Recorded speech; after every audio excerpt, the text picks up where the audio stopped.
Lisbeth Ecke hails from the family that earned a fortune by making poinsettias famous as a Christmas plant. In 1963, her father Paul founded the YMCA branch in Encinitas. We grew up, my brother, sister, and myself grew up being at the Y, being involved with the Y. I mean, it was just a big part of our life. Ecke's father recruited Raleigh Ayres to be the first executive director. His son Bob served with Lisbeth on the board. This house right behind me was the first YMCA building. I used to skateboard up and down these streets with my brothers. I worked for the YMCA. I mowed its lawns. Back when I was in high school, I was a camp counselor, and then I was a day camp director. Nowadays, Ayres and Ecke no longer sit on the Ecke Y Board of Management. They were asked to temporarily resign earlier this year after they wrote a letter to YMCA higher-ups about changes they say betray the Y's calling. Chief among them is the elimination of youth membership discounts. For about $80 to $100 a year, Ayres says youth discounts gave kids access to programs like swimming, gymnastics, and martial arts at membership prices.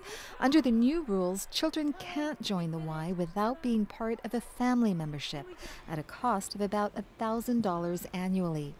Ayres believes the change will drive away many of the 2,400 kids who have youth membership discounts at the Ecke Y. Youth is a very fundamental part of the mission of the YMCA. It always has been.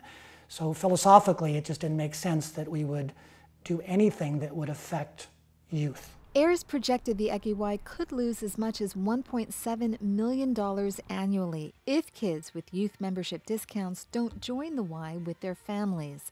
Ayres says he's asked YMCA CEO Baron Hurtle and Doherty for analysis and projections on how many kids in youth memberships will convert to family memberships at other Ys across the county, but has received no answers. The change takes effect this month in Encinitas. All of the other Ys in the county eliminated youth memberships last July.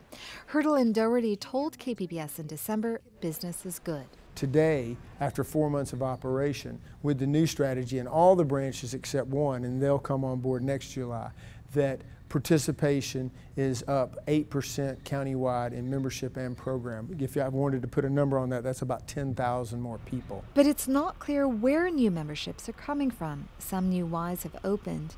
Between November of 2012 and November of 2013, nearly 12,000 new families joined the Y county-wide before the new policy took effect.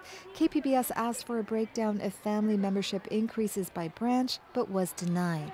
Hurtle and Doherty declined to speak to us again since Ecke and Ayres sent the letter to the Y's corporate board, expressing concern some youth members would be cut out by the new, more costly policy. But in a written statement, he said, quote, "It is unfortunate but understandable that two former board members were not fully knowledgeable about the strategic direction of the YMCA of San Diego County. We are proud of our efficient, transparent, and sound fiscal policies and practices." Hurtle and Doherty said in December the Y offers financial assistance to eligible families if the switch from youth membership discounts to a full family membership is too expensive. It's a little bit insulting to apply for financial assistance for a dance class.